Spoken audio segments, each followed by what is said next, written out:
Right, we on now? Okay, good evening, everybody, and welcome everyone attending tonight and watching, hopefully. Welcome to the third meeting of Open Scrutiny Committee this municipal year. So those of us who may be watching us on the Council's YouTube channel, my name is Councillor Hitesh Taylor, and I'll be the chair of this committee and this meeting tonight. Those who follow the scrutiny process normally, just to let you know, there's no scrutiny call-in item tonight on any cabinet decision, and no major decisions been made. Therefore, this meeting has been held virtually online rather than in person, as per the council's agreement during the current restrictions. So all speakers attending and presenting tonight will be doing so via video link on Zoom. Before I progress, just some housekeeping rules for everybody participating, including councillors. Importance of neutral backgrounds, please, if you can. And members, to indicate if they wish to speak via the, I think it's a hands up function in Zoom. And officers will keep an eye on this throughout the meeting in case I do miss any. Protocol for virtual attendees is cameras on, but microphones remain muted unless you're about to speak. And just to remind you, the meeting is being broadcast live on the council's YouTube site and can be viewed on later. So in terms of the role of overview scrutiny, as I said tonight, this is the overview element of our committee to oversee key areas of work. So we won't be voting any cabinet reports. We have an agenda tonight with three main items. First is on workforce equality, the second is on the Ealing Race Commission, and the third is on the future work programme of this committee. All papers available online on the council's website if you want to read or follow what we're discussing.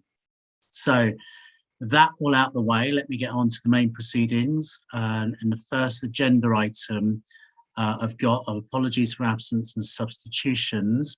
I'm going to call out councillors' names. If you can all just confirm that you are present. I can't actually see you on my screen when I read out your name. So first of all, I've got Councillor Louise Brett. Yeah, here. Good. Councillor Paul Driscoll. Here, yep. Councillor Seema Kumar. Yes. Yep. Councillor Miriam Rice.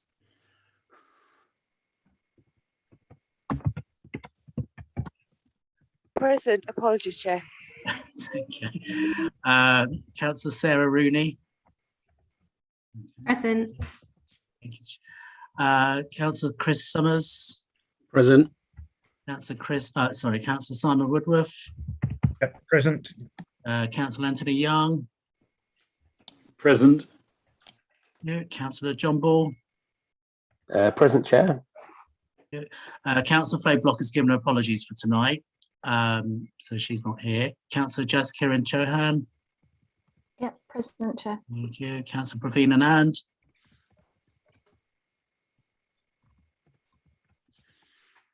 Present.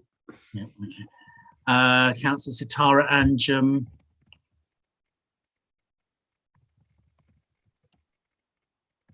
Present. Okay, thank you. And then lastly, but not least, Councillor Dan Crawford. Chair, I was struggling to get off mute. That's okay. All right, thank you very much. Okay, I think we're all here apart from Councillor Playblock. Thank you very much for your attendance this evening. All right, second item, any declaration of interest? If members got anything to declare? Declaration of pecuniary interests?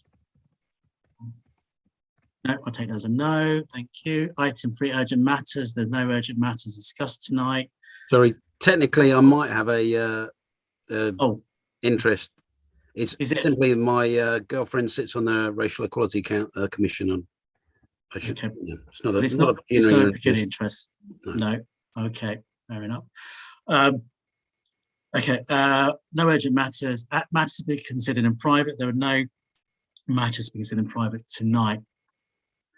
Item 5, these are the minutes of the meeting held in 21st of October 2021. That was where the focus was on the Fisher's Lane call-in.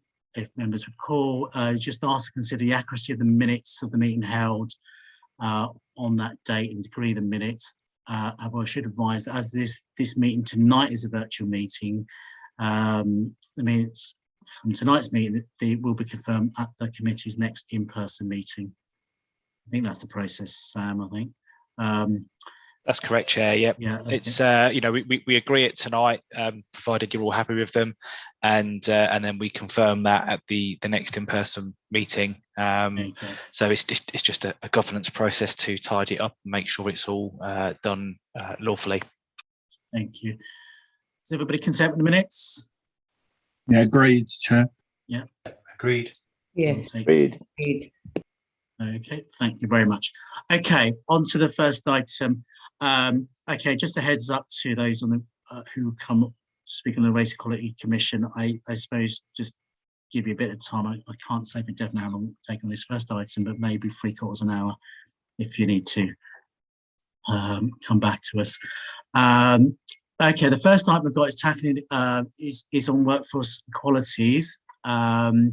So just a brief introduction to this item. For those of councillors with long memories, well, not that long necessarily, will know my very first question to the then Chief Exec, my induction in 2010 was to point out how unreflective the Senior Directors Group in Ealing was of the community that we represented. And I think every year, more or less every year, I do ask for progress on how we're achieving equalities in the workforce. I'm hearing a buzz on the line somewhere.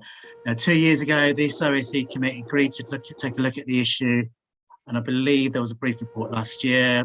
Now, I've asked that it be put on the agenda again this year so members can view progress and also make suggestions for what could be improved to achieve greater equality. And I know many councils over the last year have taken a review of the equalities approach since the impact of events over the last year, and Ealing has been one of them. This is focused not just on ethnicity, but also some of the other key protected characteristics about what we're doing to encourage diversity in our workforce, and particularly at senior levels, and what step change required to make this happen. Equally, we should say that local government has been decimated by government cuts since 2010, and there has been concern also about the impact of those cuts and where it falls. So we've got three speakers, I think two speakers, to call upon tonight. I've got Liz Charles, who's Ealing Council's Director of Human Resources and Information Development, accompanied by Samantha Whitlock, who's the People and Organisation Development Business Partner, who will do a presentation on the Council's internal qualities work. And I've also got Sakaminda Kulsi, who's representing Unison, who's attending also as a witness. So I'm going to take Liz first, and then we'll ask some questions, and then I'll ask Sakaminda after to speak as well. Liz, it's over to you. Thank you, Chair. I'm going to share, first of all, the presentation that was in the pack, if that's amenable to you. Sure. Yeah. Is the buzz on your line? Am I getting the buzz? You shouldn't have a buzz, hopefully, but... Okay, we'll persevere. Let me just put this up for you.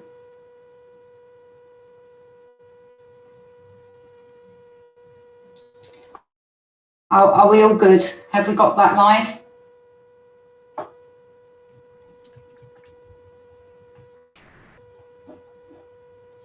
Yeah, we can see it, Liz. You can see it. So, oh, sorry.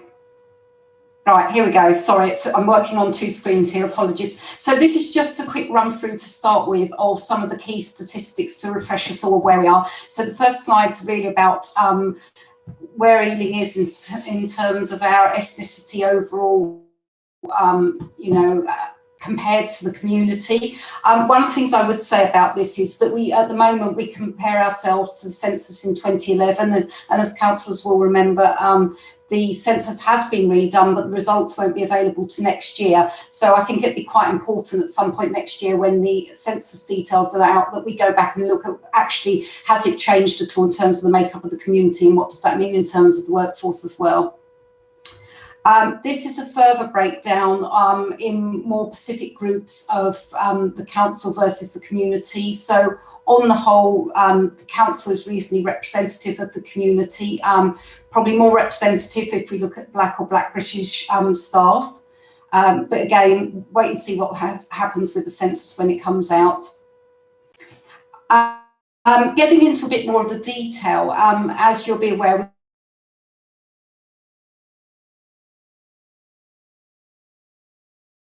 we've got the 3 main directorates, and what I've done for you on this slide is break down by directorate some key statistics in terms of headcount against ethnicity. Sorry, Liz, we're losing I think you. the important thing to note on this slide, because people We're losing you on the sound. don't fill in either when they join, so they don't fill in their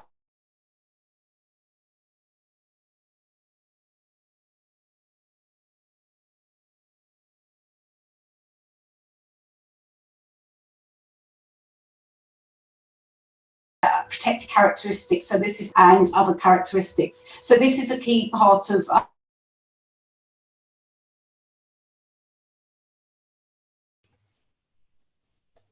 Okay, I think, Sam, can we just take a pause for a second? Can we just try and sort this out? something that we need to focus on. We've got 412 staff overall, which is 15%. Sorry, Hitesh, I'm not getting it. Workforce, where we don't actually know what their ethnicity. Sorry, Liz, okay.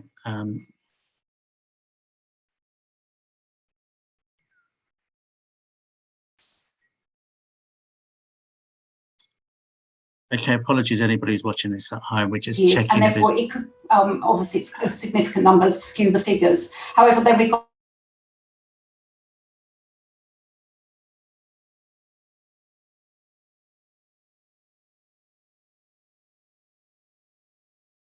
a breakdown into the different areas. What I would say, Chair, I don't think Liz has spotted Yes. that we can't hear her. I know, I can see that.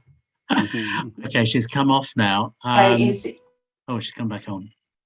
Chair, do you want us to switch off our videos just in case it improves the connection? Yeah, okay. I'm not sure how it affects hers, but yeah. Okay. When you look at this one in particular about white staff, it looks.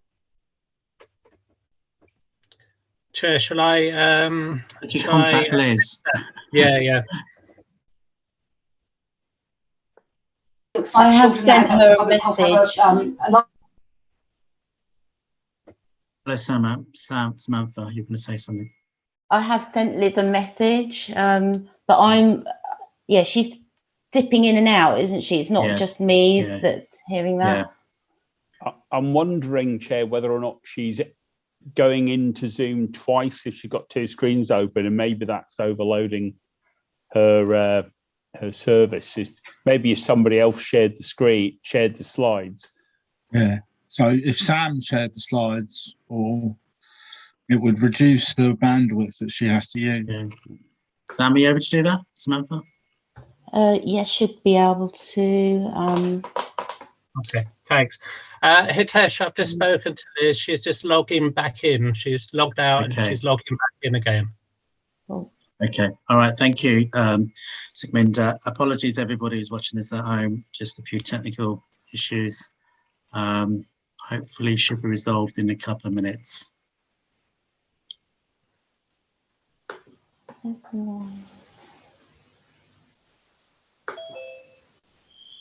In the meantime, if anybody's watching, if you want to see some of the background reports, it's on the agenda papers that were published. You'll see the presentation that Liz is going to present, was due to present tonight. You'll see it on there as well. And I should also flag up the later item, the Race Equality Commission report, which also includes a link to the meetings of the Race Equality Commission as well, if you want to have a look at those in the background to what the Commission was has been meeting about up to now. Sorry, councillors, I'm back now, if you can hear me. Thank you, Liz. All right, not to worry. Okay. Samantha, can I ask that you put the presentation up, and that might help the system in terms of... I'm trying, so just bear with me a sec. Thank you. Share screen.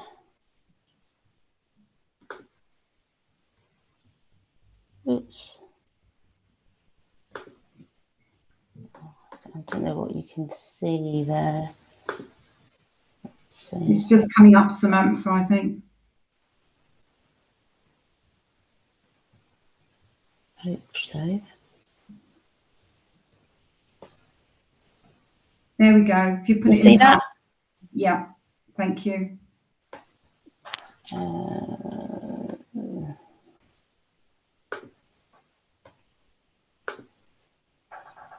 If you can just drop it down a couple of seconds, thank you. Thank you for your patience, everyone. Okay, Liz, you ready? I think we're on pay grade 1. Next one down, Samantha. And again, there we go. Right. Oh, whoops, I've gone too far. You might need to start from the beginning though, Liz, because we didn't really hear anything. Okay, fine. Sorry, back to the beginning then, Samantha. Apologies. Right. Here we go. So this is just a quick overview of the council versus the community. The key point being here that the census is quite out of date. Sorry, Liz, I don't think the presentation's on screen. Yeah, I can see the presentation. Yeah, we can. Yeah, we can see it. Okay, it's maybe me then. Apologies. So if I just talk through what the slide is, Councillor Taylor. So this is the ethnicity of the workforce versus the community. So broadly speaking, representation is fairly reasonable. However, the census is quite out of date, and as soon as we get the figures from the most recent census done, which will be published, I think, next year some point, we'll be able to reflect on what the actual situation is, because this is quite old data, 2011. Next slide, please. This breaks down the workforce of the community into some recognised groups which we measure across, which is how we report our data in many places.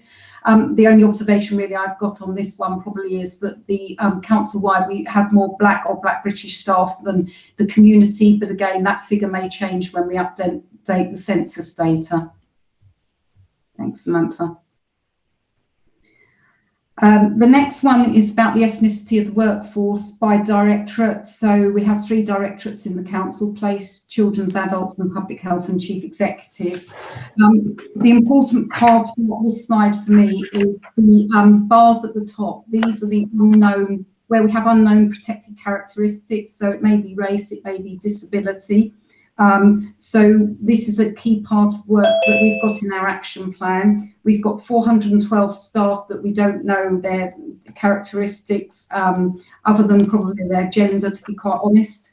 That's 15% of the workforce, so something that's a key thing for us to focus on. That's in our action plan, which Samantha and I will talk about shortly.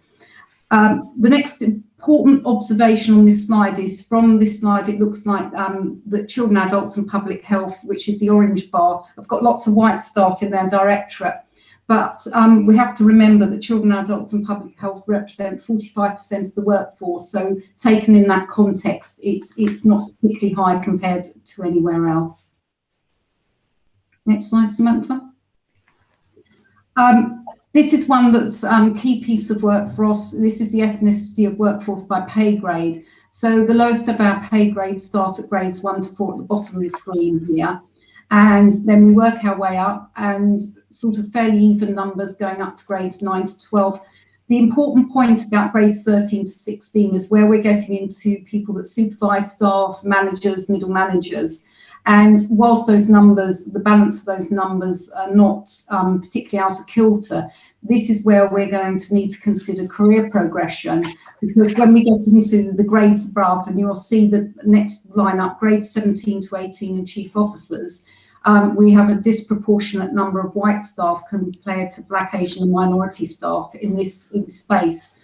However, this is a problem across London. It's not just us. That it's very much about career progression. So we'll come on to that when we look at some of the actions we're taking. The other grades, which is the top bar at on this screen, that is a mix of grades that are not. They may be staff that 2P transferred in. They may be staff on Salisbury grades, and some of those are quite high graded staff. So we're going to have to look at this in terms of actual salary bands as well as the grades. And we also have quite a lot of staff in there on the lower grades because they're doing sort of different jobs but don't fall in our pay grade. So it's a piece of work to be done and just checking the actual salaries within those other grade bands and understanding what that really means in practice for us. So if we move on to the next slide and then perhaps take questions at the end of this. We've now done an analysis of workforce leavers for 2021. So the first bars are all leavers. Second are resignations, voluntary resignations, and the third one are dismissals. So there's not, on the figures here, it doesn't seem disproportionate in terms of ethnicity. However, we've got 21% of our leavers are unknown because obviously if they don't disclose their ethnicity when they join, when they leave, we probably still haven't got it. So it's actually quite difficult to draw sensible conclusions for this data around all leavers, resignations and dismissals because of the number of unknowns. So a key action for us that is in the plan is about identifying the reasons for resignations. And in our action plan, we've got an action around, we've designed a leaver survey, which we'll be consulting with the trade unions on. And the plan is to have that live in January, which means that any member of staff can fill that in when they're leaving, and they get an automatic link to it or a written one if they don't have access to the systems. And then we will also offer them an exit interview if that's what they would like to do as well. So that's something we'll be implementing in the new year. Next one, Samantha. Workforce recruitment, a really, really important focus for us as well. So the key point about this is the first graph is about the number of applications we get. So in terms of overall Black, Asian and minority ethnic staff, we get good representation in terms of applications for jobs, 67%. White is 33%, and unknown, because they don't disclose at the point of application, is 9%. Similar sort of numbers in terms of when applicants are shortlisted. So the conversion rates are quite good in terms of shortlisting, which means somebody will be offered an interview. The challenge we've got is that when we get to offering the roles, the number of Black, Asian and minority ethnic staff on these figures that get offered a role goes down, whereas it slightly increases for white staff. So that's something we need to look at, and that will that's woven into our actions in terms of working on the recruitment process and training and development, which we'll talk about shortly. Next slide. Moving on from ethnicity to some other key statistics then. So this is the gender split between the council workforce and the community. So we've got slightly more female staff than in the community, but again, census data may change this picture. Go to the next one.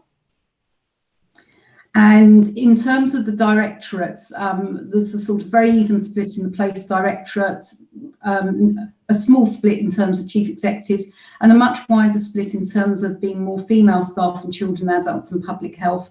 But that's not uncommon because the nature of the workforce in terms of the roles being in social care does attract predominantly mainly female staff. So that would be a similar picture in most councils that we would compare ourselves with. Next slide. Gender pay gap, we've been measuring this as required since 2017. So it was, it's gone sort of from 5.9, it dropped. So lower is better in terms of this. 2019 it went up slightly. In 2020 it went up slightly again. Of note around this, on our website, a full report on gender pay gap reporting is on our website. However, for the March 2020 figures, the highest gender pay gap at 6.65% was for staff paid in our top quartile, which is the sort of the higher level graded roles, where female staff were earning £30.13 per hour compared to men at £32.27.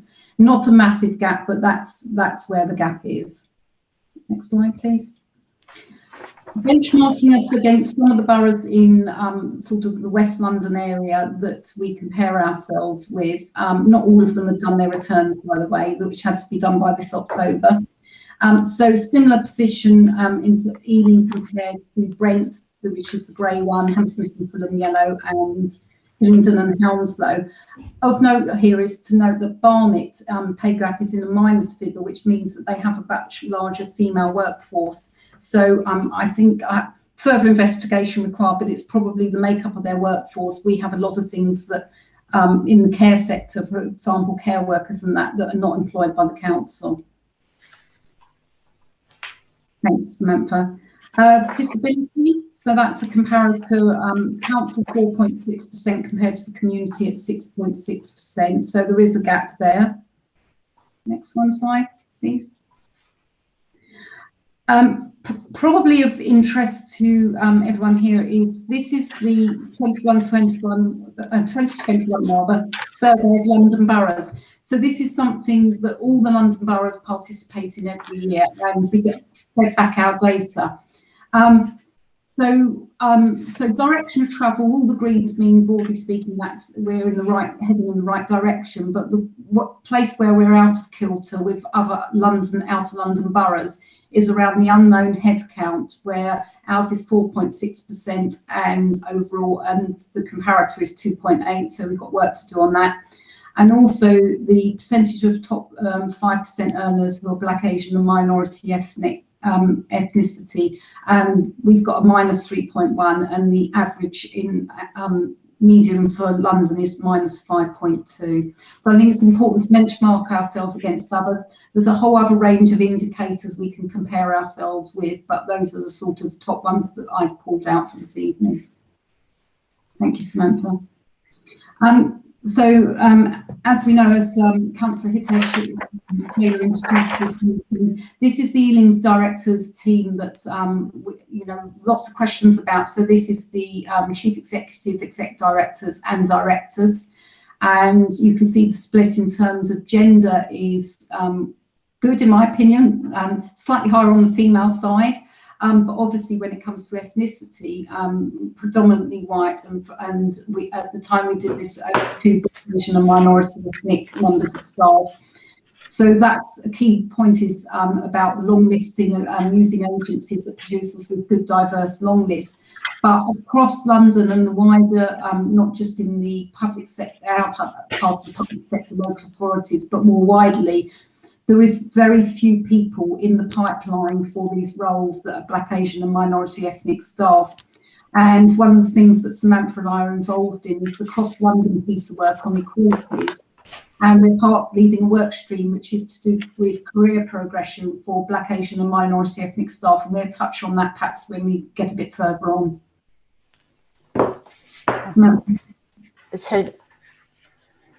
Right, now I'm going to hand over. I know this is all very small and it's in your packs, but Samantha's just going to pick out for us some of the progress we're making in the recruitment and selection space and some of our next steps.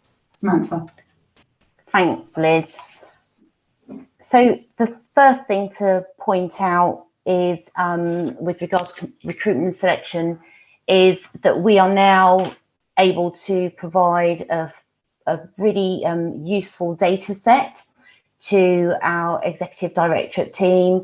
The data set has workforce profiling data so that they are very clear about the makeup of those staff that report into them.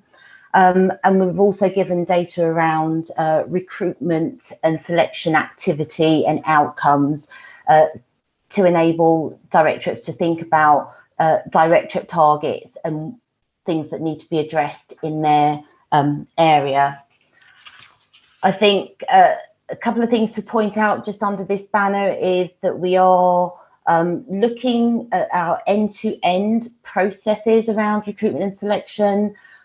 We have revised our online form, so it's much shorter, so that we're not losing applicants at that part of that application stage, although we know that that isn't necessarily of concern. It is about what's happening when applicants are getting to interview and the offers not coming through in so much for BAM staff.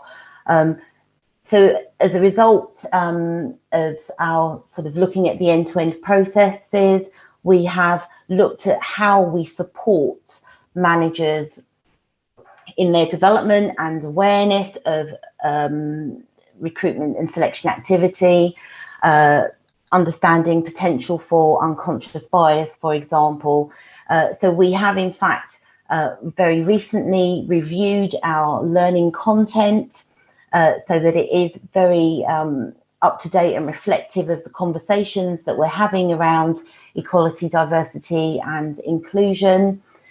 We have created an online module around recruitment and selection, which we're just updating, in fact, but that module acts as a refresher for those managers that have previously gone on to our training, and just in preparation for interview activity, they can refresh their knowledge around process and procedure.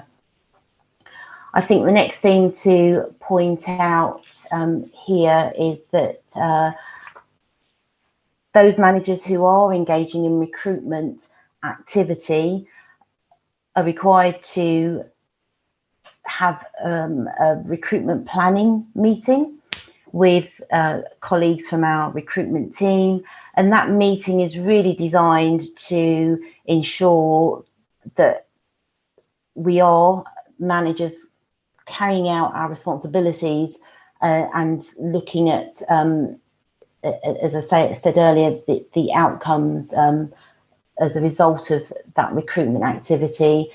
But again, in terms of ensuring that our panels are reflective and diverse, those meetings are designed, those recruitment planning meetings are designed to remind managers of that responsibility and that commitment that we have given as an organisation. And I think finally, on recruitment, to just add there, is that we are working really closely with our supply chain. So our agencies, we're sort of ensuring that they are fully aware of our commitments and our objectives around EDI. And as part of contracts, we're negotiating those key performance indicators that are very specific to our agenda. Liz, I don't know if you wanted to add anything else on recruitment before I move on.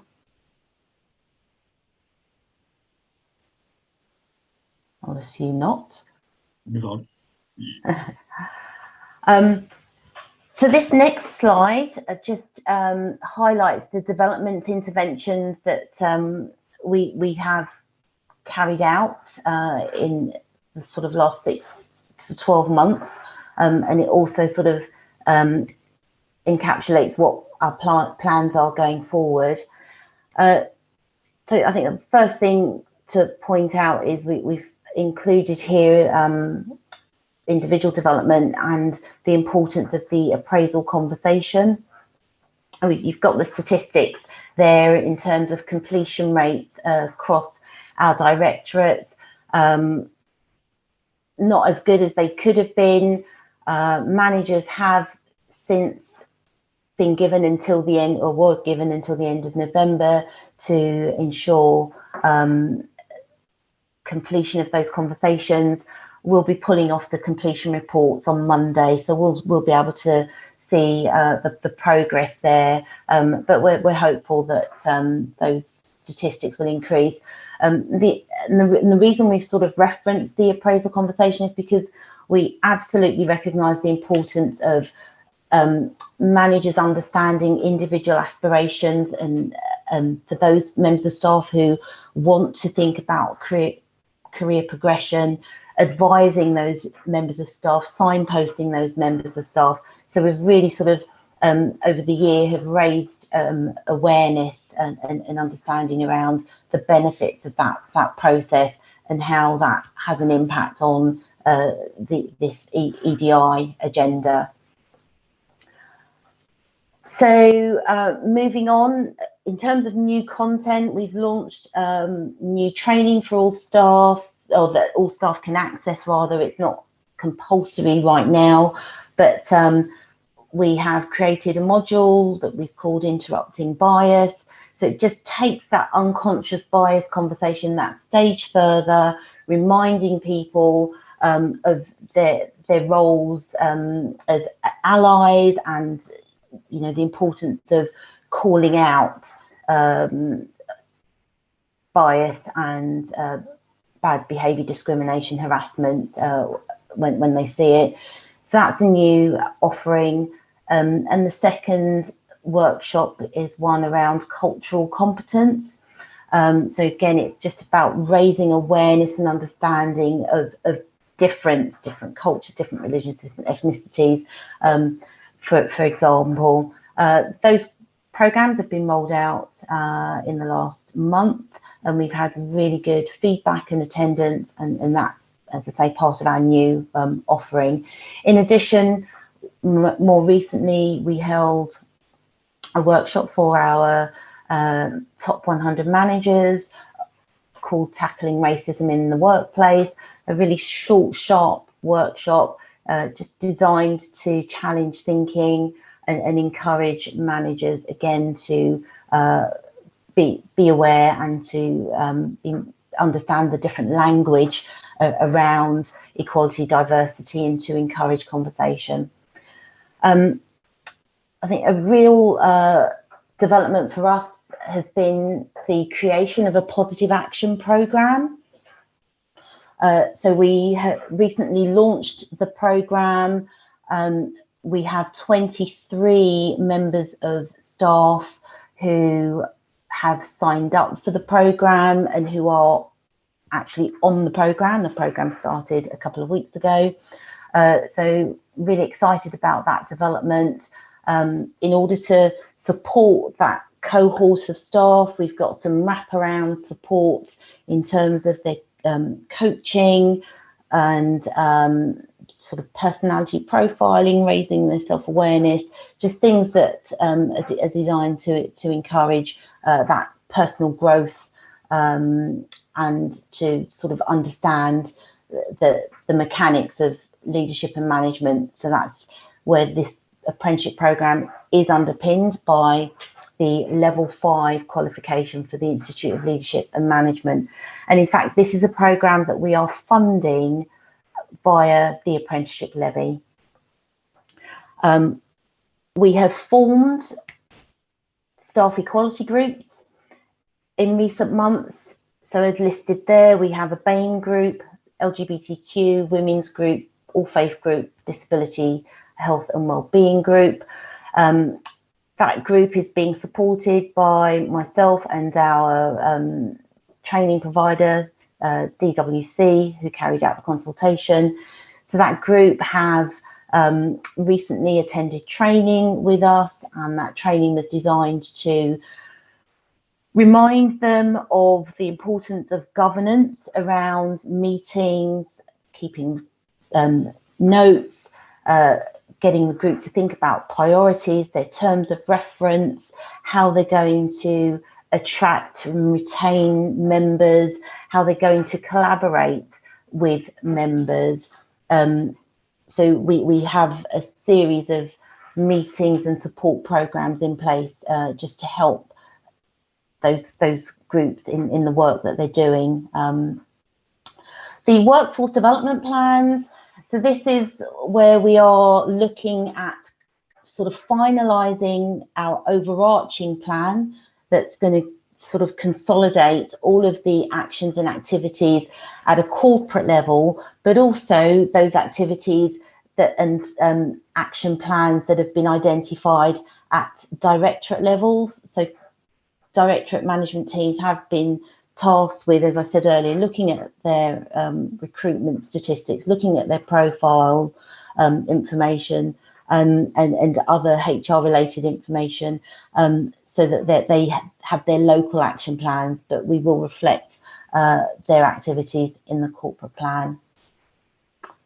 The resourcing to support this piece of work is an ongoing conversation, and I think I'll leave it to Liz to sort of talk to that in terms of where conversations are at. But we recognise that in order to deliver on the actions that are outlined, that we in HR need some additional resources.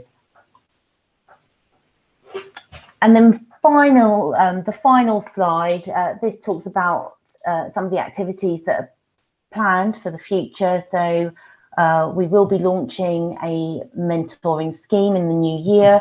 That scheme is part of a Pan-London scheme that gives interested staff access to mentors in other councils, as well as our own.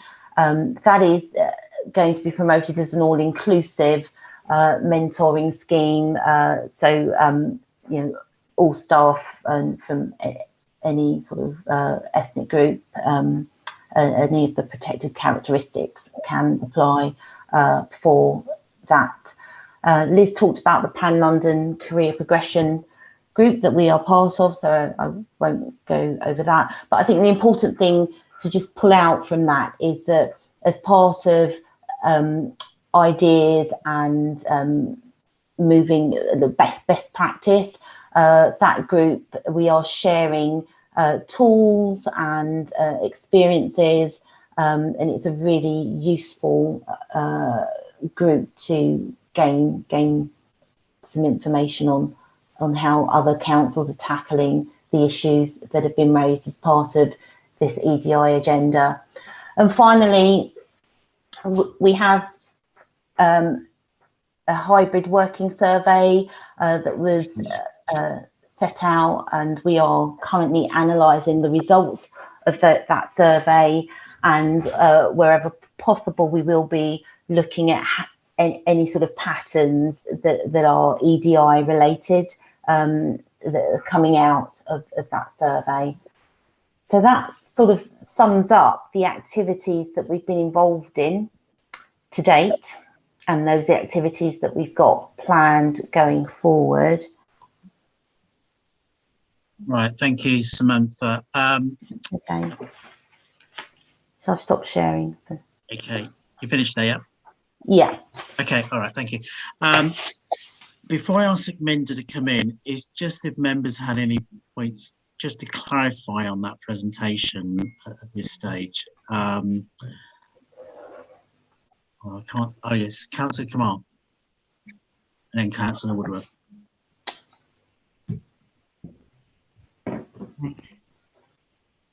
I may not have understood it properly, but I just needed a little bit more explanation or expand. If you could expand on the bit about the 412 you mentioned unknown. I know you're taking action on that, but what is the reason and the challenge behind it? And just on another point, if internal recruitment is taking place, where does the agency staff come in, at what point? Because we do tend to use a fair amount in certain departments, so it'd be good to have your response if possible. Yeah, and I'll take Councillor Woodward's question as well. Simon? Yeah, hello. Just a couple of points. Just the brief presumably is about BAME and gender. There wasn't anything about disabilities particularly. Was the brief not to include disabilities? And secondly, when we talk about the other ethnic groups, what do we include? Are we talking about ethnic Turkish, Chinese, or something like that, or well, what are the other ethnic groups? Is Samantha, you going to be responding? This seems like disappeared, I think. Okay. Yeah. Oh, she is there. Sorry, I just can't see her. Oh. Yeah. Okay. Shall I You might have to, Samantha. She's still breaking up. I'm happy to start. Liz, Hi, can you hear me all right? Not very well, Liz. I'm sorry. Is she gone? Okay. So if I start, oh.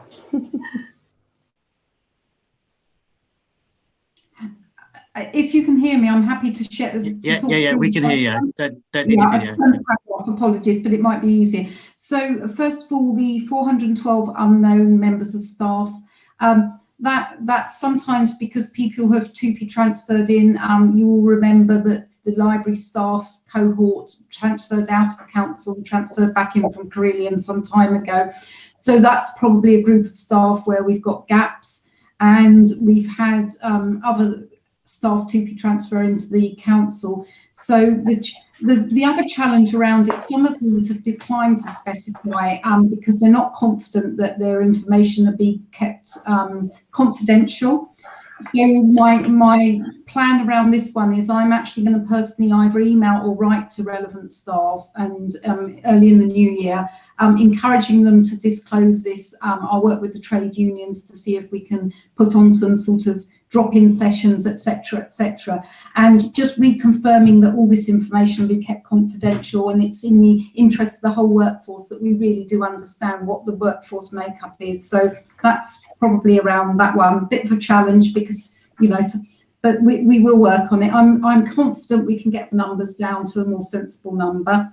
In terms of internal recruitment, we do offer internal recruitment under the agency worker regulations. Agency staff are allowed to apply for roles that we advertise internally, but we would never just slot somebody in, an agency member of staff in. We would, we have quite a hefty process in place now to try and ensure that all roles are advertised to the whole workforce and there's a fair and transparent process.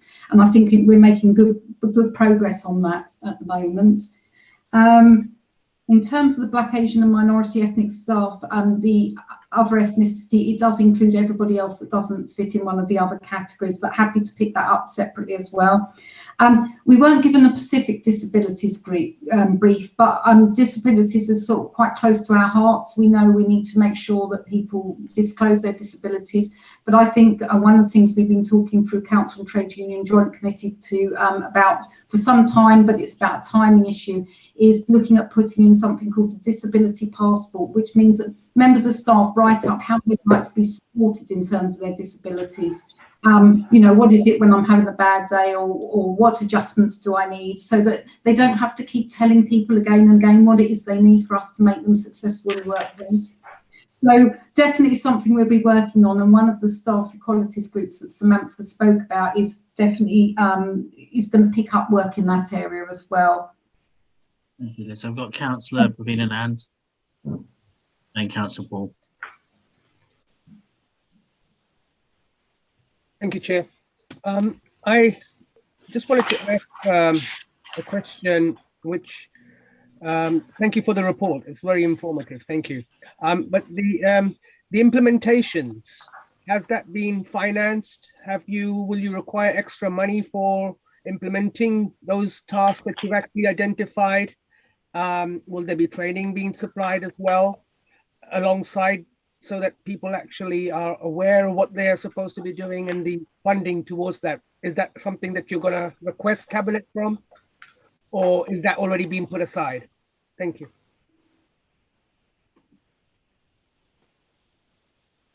Councillor Paul. I wanted to ask about the Aspiring Leaders Programme. I mean, it sounds exactly what we need, because clearly the statistics show that the problem is at the high end, but there's only 23 staff registered for it at the moment. I just wondered, is that because it's a new scheme and it gradually more people are going to get on it, or are there problems getting people to volunteer to join? Because I mean, certainly, as I say, seems to be the right thing to do, but the scale needs to be a lot bigger. Liz or Samantha? Liz, shall I answer? If I can start with the aspiring leaders. So we had 23 applicants, and in fact, we were only looking to fund 15 when we looked at the funding that we had available as part of the levy, but we did release extra funds. This cohort we are monitoring. We know that there is a demand for further training along this area. So we're hoping that for September, summer 22, that we are able to launch a further programme to encourage more staff to apply. And we have in fact got another training programme up our sleeves, if I can say that, that's targeted at the level below again, but it's very much about career development into management and leadership roles.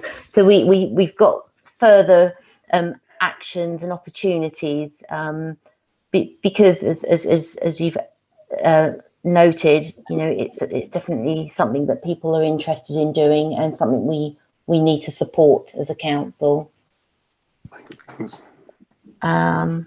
Liz, do you want to talk to the funding question? If she's not there. She's there. Liz? Okay. Miriam and Louise, do you think you can hold your questions till after Minda's spoken? Yep. Okay, I'm getting a thumbs up from Louise. Okay, can I ask Minda to speak for a few minutes? Yeah, thank you, everyone. Thank you, Hitesh, for inviting me tonight, because as you're aware, within Unison, equalities is part of our every fibre of our being, and we want to see real change happening, and we are important stakeholders in all of this, and we want to be working with yourselves and council officers to make some real fundamental changes. I think I've shared with a number of people, I am sceptical and I'm concerned that we might be just tinkering at the edges, but I really want to see some fundamental changes. I think Liz and Samantha need to be applauded in terms of getting this baseline report to us, because we've known this, but now we can see it on a document of where we're at, and that's a useful part of all of this. It's about what happens thereafter. It's about what, and the detail has to be given to us in terms of what is happening. And this is not a criticism to Liz or Samantha, because I know they've worked very hard on this one, but this is an organisational question which I'm pointing to you as councillors on where are we going with this and what are our timescales. The issue of the lack of resources is fundamental here, because I don't think there's going to be enough resources given to HR to actually do the work in a timely fashion. Because when you look at the timetable on page 3 of the report, it says the review of the workforce policies and audit of recruitment practices is going to be ongoing through till 2023. Now that's over a year away, yeah, and surely we can do something which can be done sooner rather than later. In terms of the actual report and your slides, Liz, which I found helpful, the 412 people who haven't disclosed which grouping they fall in, we're quite happy from Unison to support and assist you in terms of trying to encourage people to come forward and specify which grouping they fall in. In terms of the pay gap and the grading, I think, you know, I'm just going to throw it out there that we should actually look at doing a BAME pay gap, just like we do a gender pay gap, just to see where we're at, because I think that would be an important milestone and a baseline for us to have. In terms of the slide on workforce leavers, I think, yes, we're supportive of exit interviews and also a questionnaire, but only if those those exit interviews are confidential, as well as the questionnaires, because people will be concerned that if I put in my questionnaire that I left because I was being harassed or bullied, or I felt my manager was discriminating against me, they're going to be concerned about their future references. So I think we need to be conscious and cognizant of that point. Where it came to the recruitment slide, which was quite interesting, it'd be helpful to know the total number of jobs that were available, because we've got the number of applicants are shortlisted and those offered, but what were the number of jobs, and were there posts where we didn't recruit to at all? So, you know, for me, the picture is not there in its totality. Sorry, I'm trying to zip through this because I know councillors have got other issues. I guess it's how we're going to address a number of these issues. I also feel, in terms of recruitment selection, that these courses and this training needs to specify that they must be done before managers shortlist or interview, or, you know, as part of a recruitment selection process. But that training has to be mandatory before anyone goes into the recruitment process. So we need to specify that. I believe that the in terms of appraisals, and it's an appraisal conversation, and we're very supportive of the council initiative, and it's supposed to be a lot more straightforward than previous appraisal schemes, but it's woeful that there's been such low numbers of appraisals being undertaken throughout the council, and I'd like to know what's going to happen to address that. But and if we're asking departments to do action plans, then we need to make sure those action plans are equally mandatory, and they must do it, because I know that departments were supplied with the data over summer, and I would like to know what departments have done between now and summer during that period. So, you know, where is all of this? And I'm going to try and wrap up here, but I would like to say that we'd like to work to make some fundamental changes, but we want the changes now. Yeah, but in terms of timescale, I know that's not possible. Okay, thank you, Scrutiny, for that. I've seen, sorry, the cameraman pop on my screen. I don't know, Steve, did you want to say something? Or just an observer today? Yes, well, I did. I was relaxed about when I do it, Chair. I'm happy to make a few points based upon what I've heard already now, if you'd like me to. No, I'm happy to hold fire and round up. I'll file, though, just reminded it's not a call-in, scrutiny call-in, so we're not asking to sum up in that sense. And you, so, you don't have to throw me out the room either. So. Okay, all right. I know there were a couple of questions. Miriam, Councillor Rice and Councillor Brett, do you want to ask your questions now? Yes, thank you, Chair. Yes, because one thing that I remember from some years ago is that it was talking about late 90s, is that someone was asking me about what was my thoughts on there being so few judges in our courts who were black. And my thoughts on that were that when you think about when a lot of black families came to this country, it may have been like the 1950s, let's say, for example, or the 60s, that there hadn't actually been enough time for them to have children who then go on to university, get law degrees, have glittering legal careers, and then get promoted to becoming judges.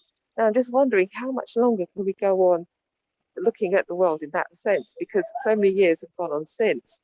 I mean, surely we would expect there to be, in the most senior positions of the council, the most senior positions anywhere, you'd expect there to be a lot more equality when it comes down to race and what we call BAME, but other people what prefer if we use other types of phrases to describe that. So I'm just wondering, in terms of what do we really do in order to reach out in terms of careers guidance to actually attract people from different backgrounds in order to come into the work in the council. We did have the general purposes meeting last week, and it was actually intriguing me the fact that a lot of our officers tend to come from other countries, and you wonder, are other countries actually better at actually advertising the kind of professions that we have within the council and attracting people into that kind of work? So I just wondered what we are actually doing in terms of careers guidance, in terms of really attracting lots of people from our community to get into kind of council work in the first place, in order to actually make careers. And also the point that's been made is about looking at a BAME pay gap. I'd actually just like to maybe explore a little bit how that might work, because one thing, for example, would be one thing that we do know from, let's say, our schools in Ealing, schools in this country, is that often you get black boys that might fall behind. So when it comes down to a BAME pay gap, how much information does that give us? Because do we need to actually look at it in terms of different groups? Because you may expect there to be quite a large pay gap when it comes to maybe between black males and white males, for example. If you have got this issue where maybe black males are not progressing so well in school, but at the same time, a lot of Asian groups, let's say Chinese, Indian, other Asian groups, are actually known to be doing very well at schools. You'd expect them to actually be earning reasonably good salaries. So I'm just wondering how we could actually try and break that down in order to actually give us a bit more accurate information about what's going on in terms of the different groups and reflecting that. Thank you. Okay, I digest that one, Liz. Can I bring Louise Brett in as well? Yeah, thank you. So just to kind of go back on a couple of points that were already made, but I think it would be just around it was a question that I had in the back of my mind as well, which is around the pay gap and BAME pay gap specifically, and how that data is broken down, but also just on salary bands as well, because we all know that salary bands are from a lower to a higher point. And actually, is there enough data that we've got to be able to break that down further, and to actually see where people are on the scale within the salary band? I think that would be quite important, because if there is somebody that's equally qualified, but they're at the lowest end of that, why is that? Especially if they happen to then be either a woman or somebody from an ethnic minority background. So it would be good to kind of get a better understanding on that. And then just I find the thing with the salary bands as well, the scale where it looks relatively equal up to a point, and then suddenly it pretty much drops off a cliff. There's got to be some seriously underlying problems there. And I do wonder whether, and I don't think this is specific to Ealing, I think by the sounds of it, this is an ongoing issue in other councils, but I can only talk to Ealing, around, training, confidence in being able to apply for those roles. I know Hitesh has mentioned that in the past. So for me, there's an element of training and career progression, which was mentioned by Liz, but also it feels like that must be falling quite significantly short, because it seems to be that we get to a point and then suddenly actually the top level is not representative at all of the Ealing community.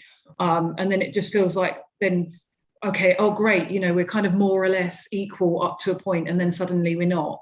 And so therefore that makes me feel like, well, actually we're not equal at all, and we've still got huge amounts of work to do. And also just from decision-making perspective, the people at the top that are making the decisions are responsible for lots of different departments and personnel. If they're not reflective of their own personnel, again, that leads to the kind of the unconscious bias stuff that that has already been mentioned too. So I think it's really important to delve into that a little bit more, but also to see, identify, once we identify what that is, to actually see what resources are needed to support it as well, because I do think that it's actually quite a shame that we kind of get to a point and then there's nothing beyond it. It seems that, you know, it seems to drop off a cliff beyond that. Liz, you able to answer those? Respond to those, rather. Shall I respond now, Councillor Yes, Taylor? yeah. I'll try and pick up, because I'm sorry I had to drop off the call. It wasn't a good connection for you all, so I dropped off. In terms of resources, just to be clear that there has been some agreements for some additional resources into HR, and there's some continuing meetings about what the level of those resources are, but I'll come back to that. I'm going to bring Samantha in a moment about the Aspiring Leaders programme separately. In terms of pay gap reporting, we've just started to put together that for all of London. All the London local authorities have been asked to start doing that, not because we're obliged to, because government want us to, because it's something we think is important. So some initial work's happened on that, and it's ongoing in the coming months, and it's also being done on disability as well. How far down that's going to be broken and the analysis beneath it, I'm not actually sure at the moment, but that's a piece of work that's definitely started. In terms of Councillor Rice and some of the things about where do we start with people, we need to start with people in terms of coming into careers and apprenticeships in authorities and elsewhere. We need to encourage people to get into those roles, because we have good success rates. I think when we get people into the organisation, apprentices and that, we have good success rates in terms of them progressing. So I think we need to work on it with our apprenticeship team and at all levels, from school into apprenticeships into proper career progression in the authority. The other thing I was going to say is on the where are people on pay scales? We've got all that data, so we can look at the data around the pay scales and that. And the reality is there is job evaluation which tries to make jobs equal across the council, but it's looking at where do people get stopped, and it comes back to those appraisal conversations and the skills of managers having a conversation with a member of staff who might not push themselves forward for a promotion, but actually they're sitting there with lots of skills and abilities, and nobody's actually asked them, what is it you'd like to be doing?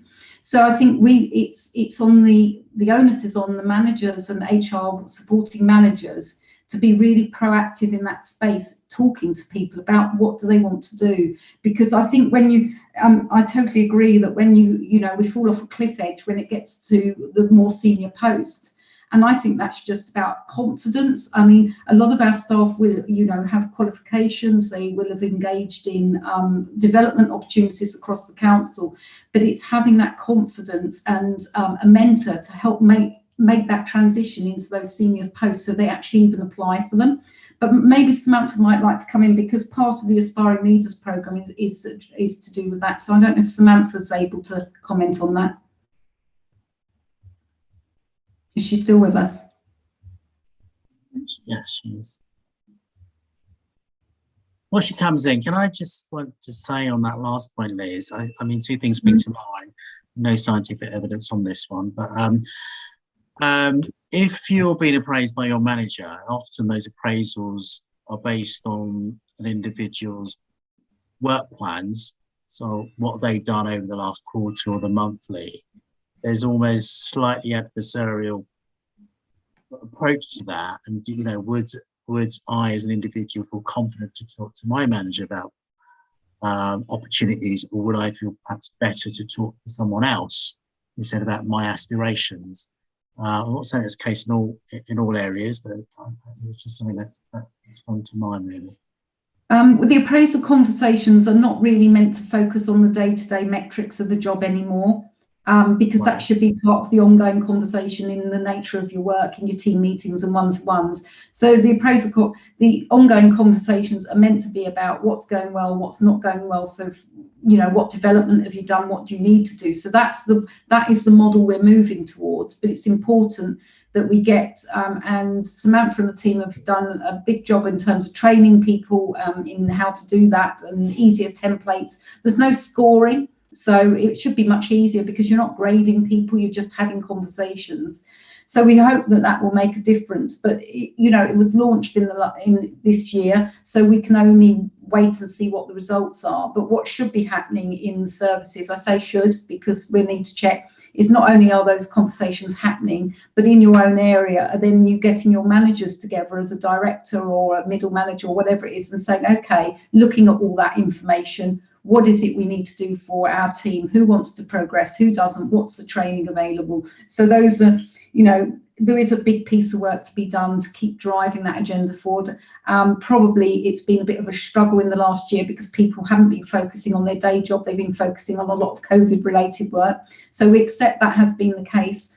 And but however, now's the time to turn that corner and start really focusing in on this work. I don't know if Samantha's able to come in, but if she isn't, in terms of the Aspiring Leaders Programme, that is specifically aimed at, although it doesn't seem like many staff, we need to start somewhere. So those staff require supporting as well from the organisation. They need the managers to release them for time. So this is just the start of Aspiring Leaders Programmes. We fully anticipate running more and growing that space. Samantha, you there? Perhaps she's got difficulties as well. Okay, all right. Councillor Driscoll, you got a question? Yes, thanks. A couple of points regarding the Aspiring Leaders Programme, because I think I was right in hearing that it was funded from the apprenticeship levy. I'm just trying to understand what level of roles or jobs do those who are doing that programme have? So where are they aspiring from and to? Is it from middle management to upper management? Is it from a non-supervisory role into supervisory role? I'm just trying to understand. I know it's a starting point that we're at, but where are aspiring from and to? Just a final point, Sukhminder mentioned about that the equalities interview training should be mandatory, because in the action plan, I think it's page 37 of 56, it talks about all recruitment managers to be reminded to attend mandatory recruitment. I would have thought if it's mandatory, well, you can't go on to recruitment panel until you've done it. So maybe I'm just looking at those words a bit too finely, but maybe it needs to be a bit more than just reminded. But I hope the sentiment is there when it's conveyed to staff who want to be on recruitment panels, or that's part of their role, that they have to get that completed before going on to a recruitment panel. And the other point, my final point, was about the introductory to the report has a phrase that there was a deep dive done by surveying the workforce and getting the information. And I'm just wondering, and there's been some allusions to where do people see themselves going forward in the organisation. So did we try, or are we going to look at what people's perceptions are of their prospects for promotion and for career advancement? Do they feel they're being encouraged, supported? So looking at, rather than the quantifiable data of how many people in what posts of what protected group, looking at some sort of qualitative understanding of their perception of how they are valued within the organisation, some way of capturing that information as well. Because I think it's people's lack of confidence in moving forward that also needs to be addressed or understood to progress further. Thanks. Thank you. So just quickly picking off the Aspiring Leaders, it's a level 5 programme, and so this is people that haven't got haven't been at that, had training at that level. So it's people that are moving into management posts, supervisory management posts. We are going to be doing a higher level qualification as well for others, but you can see from the pay grades there's people sort of stuck at a particular level, and those are the people we're really encouraging to come forth that haven't done anything before.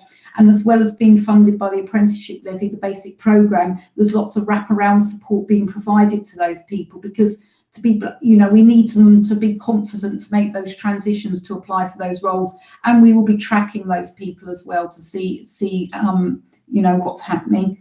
Around the recruitment training being mandatory, it's always been mandatory. We do check that panels have had their basic training, but to be quite honest, people need refresher training. and also there's other training we believe that they need about cultural competence and understanding microaggressions. There's a whole range of things and more subtle things that people need to be aware of. And part of our role in terms of supporting the agenda is to make sure that we do some quality assurance of those recruitment panels and the process of the interviews and everything else that goes with it. So that's where we are. In terms of deep diving and perceptions and everything else, there's some interesting data coming back because we've just done a hybrid working survey for the whole workforce, had 1,300 responses, and that's partly to ascertain whether people want to work at home or come back into the office, a whole range of things. But there is some very good qualitative data in there, and some of that is actually about training and development as well. So we've done that specifically because we need to understand and develop policy around working at home, working in the office. However, I think the next proper staff survey will focus on things like career development, and those a more regular staff survey which gives that qualitative data. Hopefully that helps for now. Yeah, thank you, Liz. Okay, I don't know all these questions coming through. Liz, there was one thing, this is not having a dig at you, but I think it was just a thing that came through about the market being out there. And it's something Councillor Rice was referring to, because I often think, given Twitter has just got a new chief exec of Indian heritage, and we look at the broader sector over here, not just technology, but we've got Chancellor Exchequer, who's of Asian heritage as well. We once had an Asian chief executive 2 chief execs ago, and I think even our neighbouring borough, Hammersmith, at the moment, has got a black chief executive. I find it difficult to think people aren't out there, so I'm just trying to wonder why it's not coming through. Often maybe because some jobs aren't there, but people are out there, and I often talk to people out there as well. So there's something not quite there. And I know when I was in cabinet on some of the panels, we weren't getting candidates coming through even for shortlisting as well. Yeah, I think it's that transition as much as anything from across, not just us, other local authorities. People are, we've got some really good people at, not quite at the most senior grades, but beneath that. And it's making sure that you pay the attention to those, make sure you're proactive in that space and encouraging and mentoring people at that level. Because I can think of some of the very senior people, including some of the black, our chief execs in London who are not white, when you hear them talk about their careers, which we have, it's because someone took an interest, someone mentored them, someone got them to the space where they felt very confident, having had lots of setbacks in their careers, to make that transition. And that's our role, to make sure that happens, is to really encourage those people, because they are, I'm sure we have people there that are our future leaders already working in the organisations, not just us, but other authorities. Thank you. Okay, I've got a question from Jazz, Kieran, Johan. Hi Liz, thank you for all the work you've done on this report.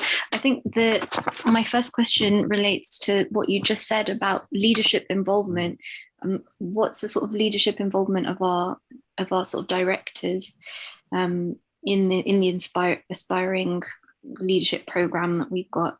And the other question is about sort of updating the data when the new census data comes through. Why was it chosen? Like, why did we choose this moment to do this study when we're going to need everything to be updated so soon? Is that updating process going to happen quite quickly? And I know you've alluded to results changing, but how drastically do you think that the new census data will change the outlook of the report? Thank you. So in terms of leadership involvement, all the directors have been involved in supporting people to apply for the Aspiring Leaders programme, and we expect them to take a keen interest in the progress of the people on that programme. It's just started. Samantha might want to say it's just started. So we expect them to support those people. We expect them to take a keen interest in their progression, and we expect people to be able to move on as a result, hopefully, if that's what they want at the end of it and they're looking for that. I just lost 10 minutes screen. Okay. Has anybody else got any questions before we try to wrap up? Oh, Sorry. actually, oh, sorry, Liz, we keep losing you. Go on. Can you hear me now? Yeah, we can hear you now. Yeah. Sorry. So I was just saying about leaders, directors being involved in supporting staff to the staff that are on the Aspiring programme. So definitely need to be involved in that. In terms of the census, I'm not clear from what's out there on the website when the data is actually going to be published, which is why we have to use the current data. How much it will change, to be quite honest, I don't know. It's a long time, isn't it, since the census has been done, and I mean, councillors might be better placed than me to think about their communities and whether they've changed that much. Yeah, I think I might partly respond to that actually, because I'm involved in data. So I can have a look in the housing context. So we do use a lot of the ONS data, and the GLA publish it as well. In the census data, I think that's only the headlines were the plan to publish in spring 2022. So that's just headline data. So not entirely sure the detail on that just yet. All right, members, just start thinking about maybe one or two recommendations we can pull through. But before I do, I don't know if it was itching to get back in, but I certainly asked Steve Donnelly to come in anyway at this stage. Yeah, thank you, Chair. And thanks for a really excellent discussion around it. I'd like to thank Liz and Samantha and their teams, because there is a sense in which this is work that, at the worst, everybody agrees is very important, and something must be done, but not always necessarily by them. So I think number one priority for me is to press the message that this is the whole organisation's responsibility. We can see, I think, without any doubt, that we've got big challenges, not unique to us, but we've got big challenges, particularly at the top end of the organisation. We don't have enough people that reflect our community, and the numbers are so small that they're actually statistically fragile. It only takes one or two people to have changes in particular direction, and those figures around averages can look very unreliable. I'm also very keen when looking at data like this to seek to make sure that we can explain why things have got better as well as why they got worse. There's a tendency to assume that things have got better because of something we're doing. Hopefully that will be the case, but you know, we must make sure that it is.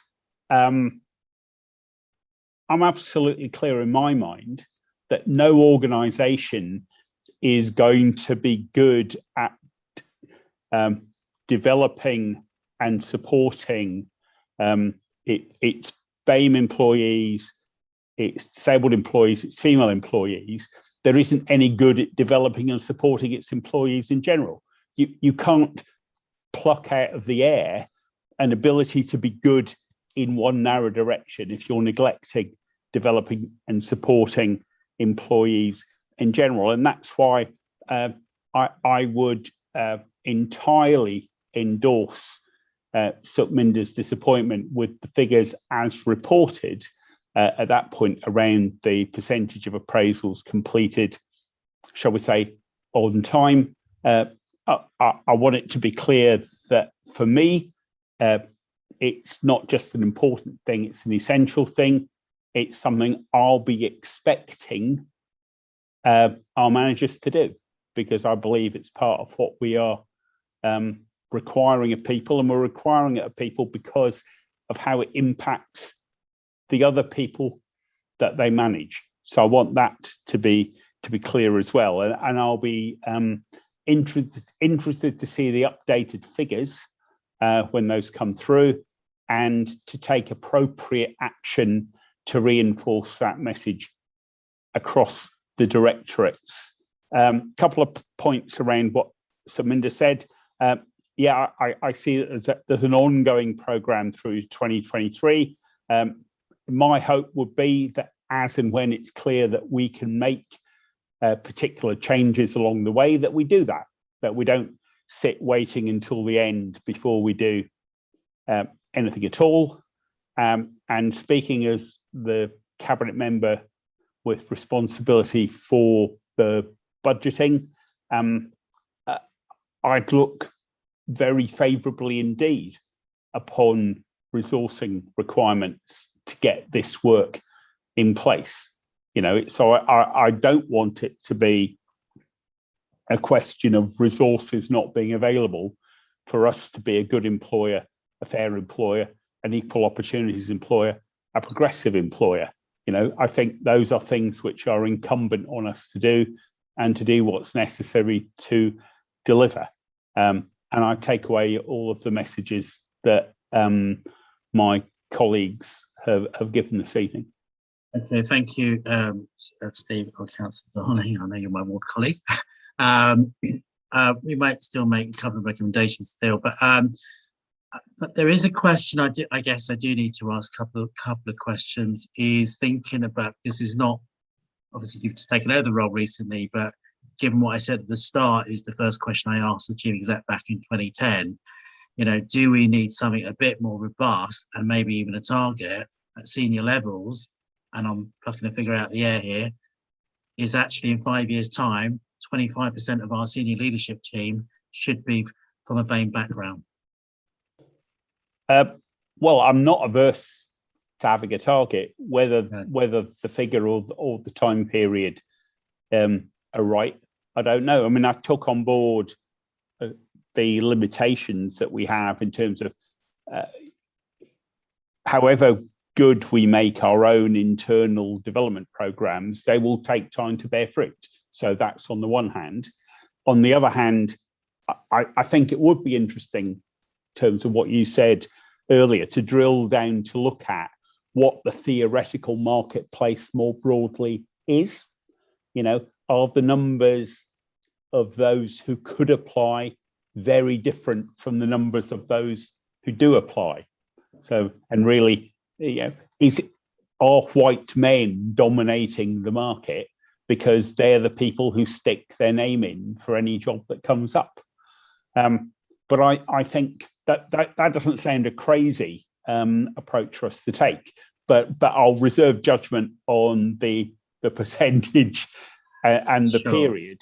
But I don't see why we shouldn't seriously, you know, take a look at whether that is a sensible way to do it. Clearly, as a committee, we can't impose something. Yeah, we can make a recommendation. I mean, one of those is, and I've had discussions elsewhere, and Liz may review on this, is that's often cropped up, is the Rooney principle that's applied in American sport. I think it's American sports, where both a female and some of the ethnic minority who fit the criteria for a job is shortlisted. And I think in some cases, maybe in the public sector, we need something radical as well. And second area, I think, Liz, I may have asked you before, pre-briefing actually, have we learned any or taken on any good practice from other agencies like the NHS, for example, over the last year as well? The NHS, a colleague from Heads of HR from the NHS has shared some of the things they've been doing. I don't think we're far apart in terms of our approach to what we're doing. And across London, the biggest gap, Samantha and I found talking to colleagues across London and all that work that's has definitely been in the space of the cultural competence. It's the competence of basically people such as myself and others, and you know, understanding what are all the barriers to these things, what's the terminology, and there's a whole range of other things about what you put in role profiles in terms of language, what you put in terms of qualifications that stop people from applying for these roles. So I think there's quite a wide-ranging number of things that we share across London that we know we all need to work on together. And we also need to recognise that you may develop people, but we may not have that next career slot for them. So we have to collaborate across particularly the London area to say you might develop people, but if you haven't got that career progression for them, you don't want them going into the private sector. You've got to work with other local authorities to share those people across London as well. Okay. All right, look, I'm going to move this on and wrap this up because we need to get the next item as well. All right, listen, thanks, Liz. Oh, sorry, John Ball, go on. Yeah, just well, not really a question, just in terms of recommendations. Were you? Yes, sure, please. Wanting recommendations. Yeah. So I think two recommendations that I think would be helpful, which I think both really are sort of pushing at an open door to some extent. So one is in terms of the Aspiring Leaders Programme, that we should recommend that it's expanded in terms of numbers and in terms of the levels of staff that it's directed to, higher level staff and more numbers, which I think that's in the responses that was the direction of travel anyway. And then I think the other one was following up from the union. Sorry, I can't remember his name. Sorry. Yes. Following on, he asked a question about publishing a BAME pay gap. And again, I think the response was something's happening on a cross-borough basis, but I think a specific recommendation that, regardless of the cross-borough things, that we as Ealing publish a BAME pay gap report. I think that would be helpful, Chair. Yeah, no, agree. Does anybody else want to chip in with a couple of recommendations at all? Otherwise, I'm going to suggest a couple myself. I'm seeing all these screens starting to pop up now. Councillor Kamal. Yeah. Well, I mean, I was just wondering if it's possible to include something about internal recruitment to make that perhaps a priority in trying and recruit people within, if possible. And not use agency staff if it can be helped.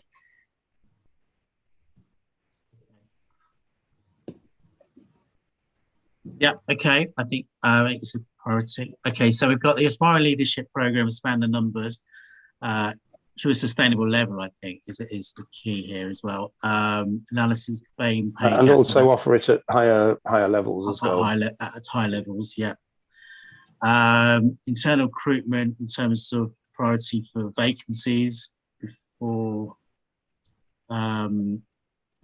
outside agency opportunities. I think looking at internally as well.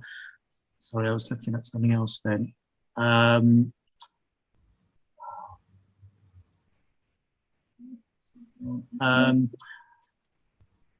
There was some more robust data that's needed. So we need some more robust data. Clearly that will be when the census is published. I think that's going to be key as an update.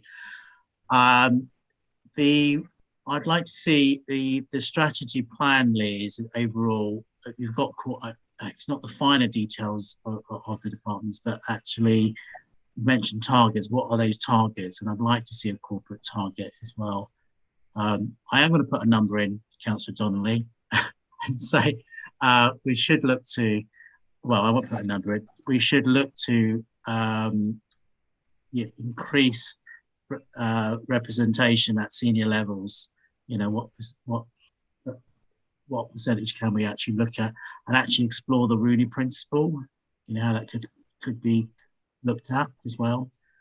And I think that's it. Is there anything I missed out from anybody wanted to mention anything? Can we do an analysis of the interims as well, please? Sorry, I missed that. Analysis of what, sorry? The interims that we have in, because the interims are costing us big money and there's quite a few of them. So it's an analysis of all of the non-standard workers, please. Yes, I suppose in terms, yes, if that can be, we'd probably need to talk about that in terms of what analysis we're looking at in terms of who, I guess, their character demographic information, I guess, and also cost length of those interims as well. The other thing is encourage those staff to provide their qualities monitoring data, and I think the units offer to help to get some of that data as well. Councillor Kamar, put your hand up. Yes, Chair. Just to comment on the other minority groups that I mentioned, I think it's a bit dismissive, other minority groups. I mean, maybe that could come under some either a different heading or they should be identified as people who belong to a group, and not just what we've got out there. You know, we're looking at Black, white, and ethnic minority groups, but then this other group kind of just doesn't, you know, it doesn't give them a platform to stand on. That's my thought. No, it's a fair point. I mean, I do that all the time. I think it's for it was helpful to have the summaries and the categories that have been presented. To go to further granular detail, I think we might have had more information, but we can be looked at perhaps as an update in the future. I think, Liz, I'd also say maybe come back in about 6 months' time. You mean nodding head? Thanks. Thank you. With an update report. Absolutely. Yeah. So are we happy with those recommendations? Yeah, that's fine. Thank you. Yeah. Thank you, councillors. Okay, any more, let me know. All right, thank you, everybody, and thank you all the speakers that come for that particular item. I really come to Steve, Samantha, if she's still here, and Liz, thank you very much. Thank you. For that. Thank you. Good night. Okay, good night. Thank you. Thank you. Right, thank you. I know it's longer than I intended, but I think it's important that we did that item properly. Right, moving on. All right, we've got the next item. I forget we're live on YouTube as well. Is a progress update on the Race Equality Commission. I don't need to give background to it because hopefully our first speaker is going to give us that background. Councillor Kamdu Rothwell is going to speak. She's the Vice Chair of the Commission. And also Joanne Sumner, who's Assistant Director of Community, is also present to answer any questions that we may have as well. So I'm going to hand over to you, Councillor Kamdu. Thank you very much, Chair.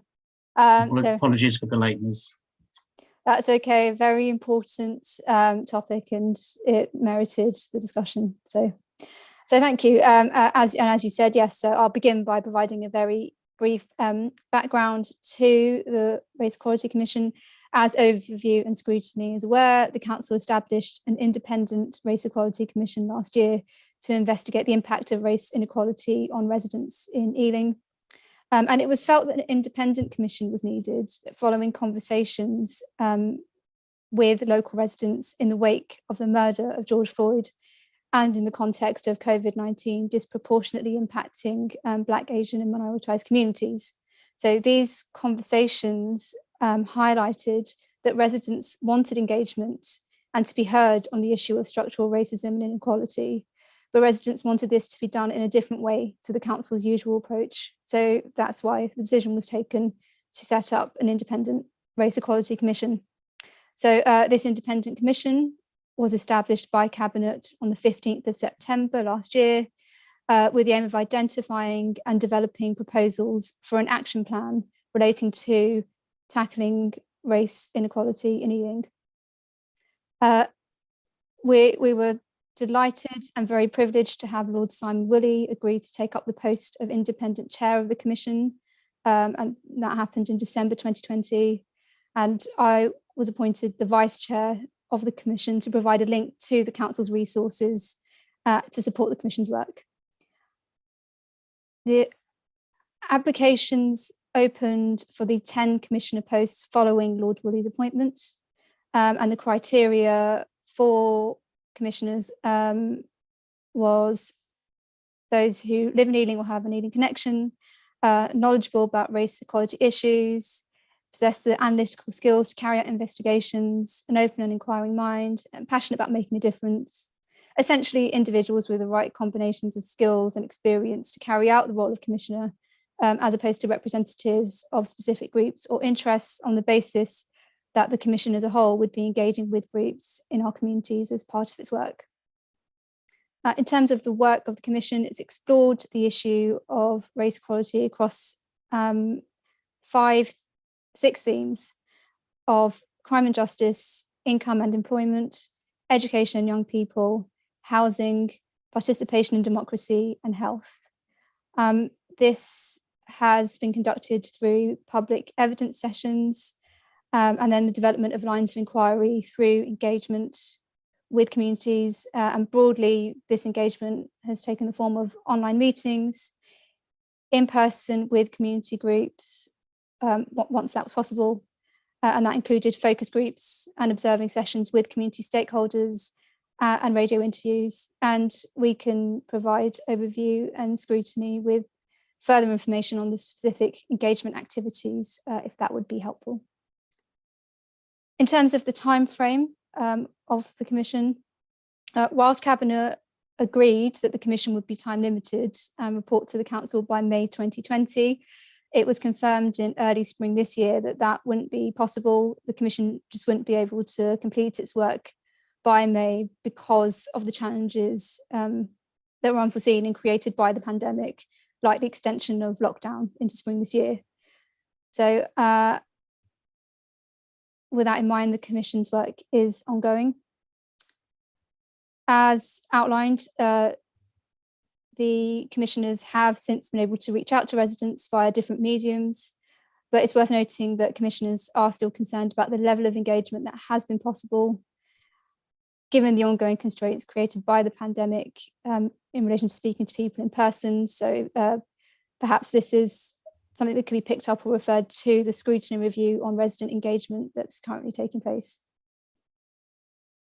So the Commission was due to publish its report last month, as members will be aware, but unfortunately that wasn't possible because the commissioners weren't able to finalise their recommendations by that time due to the chair unfortunately being unwell. So looking ahead, the Commission is likely to report at the end of January 2022, following a further meeting of the Commission to finalise recommendations. And these recommendations will be directed at organisations in the borough and regional and national government. And then following this, there will be a report at February's Cabinet, which will respond to the Commission's recommendations. And that's in line with what was set out in the Cabinet report that established the Commission. Finally, with regards to leadership, the Council will lead on the initial response and will take forward recommendations to the local strategic partnership in terms of implementing the actions recommended by the Commission. In terms of monitoring and oversight of implementation of the Commission's recommendations, that is a decision to be taken by Cabinet. I will share that commissioners feel that the confidence that people have had in its work has been linked to its independence.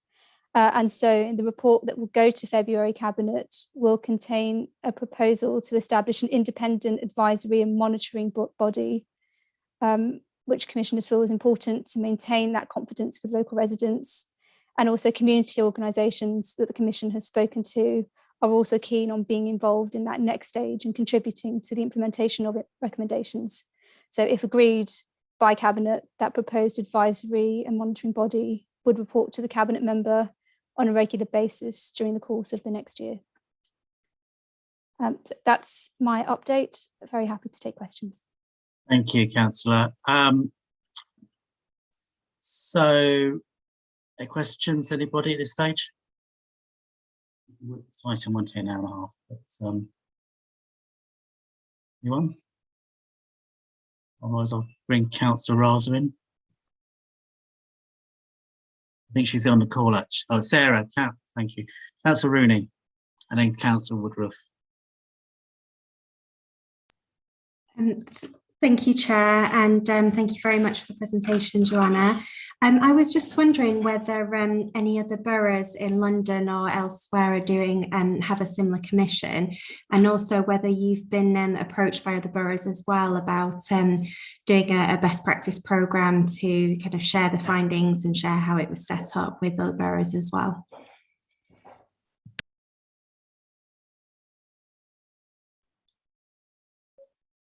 Chair, shall I respond to Councillor Rooney? Oh, sorry, sorry, I was speaking to something else at that point. Yeah, please do, sorry. Thank you for your question, Councillor Rooney. I will I'll ask Joanna Sumner to respond on the point in relation to other councils that have race equality commissions ongoing. At the moment, I don't have that information to hand, but in terms of discussing best practice, yes, this is envisaged. So we will look to begin that piece of work and having that conversation following the launch of the report in January. And the aim will be to have a fuller policy discussion following the election in May. Thank you very much. Councillor Woodruff.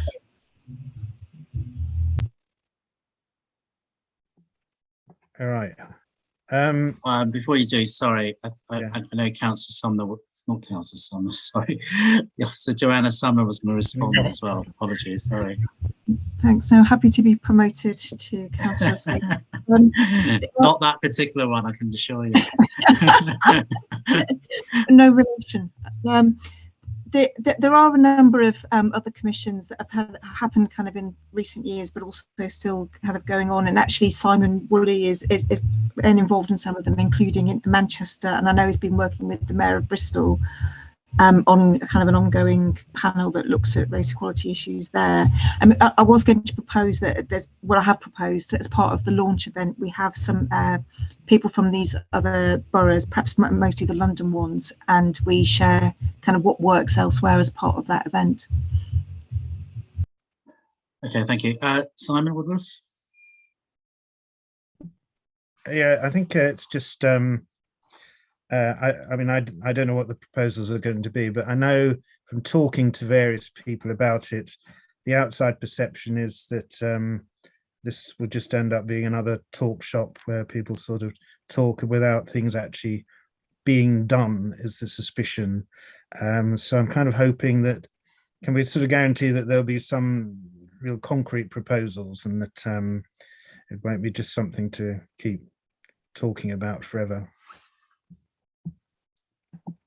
Okay, there's two parts to that answer. There's two people who actually answered different parts of it. So one would be Joanne Camerdy on what they come out with, and the second is Councillor Raza on what we do with it, really. But I'll ask John Ball to ask his question first. Well, it's somewhat related. I mean, I guess what we've heard tonight is about the process of, you know, where we are in how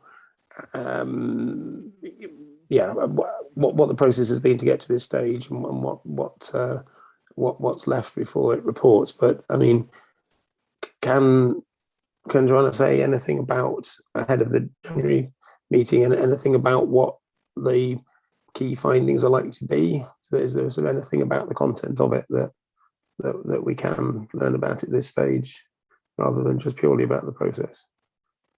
Joanne? No. Thanks, Joe. I'll take those in reverse order. And essentially, Councillor Ball, I wouldn't want to preempt the recommendations coming from the Commission, because that would detract from the launch. But I can say that if you have been following the public meetings, you'll get a strong steer from that where the areas of focus would like to be within each theme. So I hope that answers your question, or at least it's as much of an answer as I'm prepared to give. And Councillor Woodruff, what I can say to your question is, of course, that's what was envisaged in setting up the Race Equality Commission, and why the focus was on the Commission coming up with an action plan. I think it's important to note that the Commission's job has been to listen to residents and interpret what residents are saying and coming up with those priorities, and then advising on those priorities with their recommendations. So they have got ideas on the actions that could be taken forward. And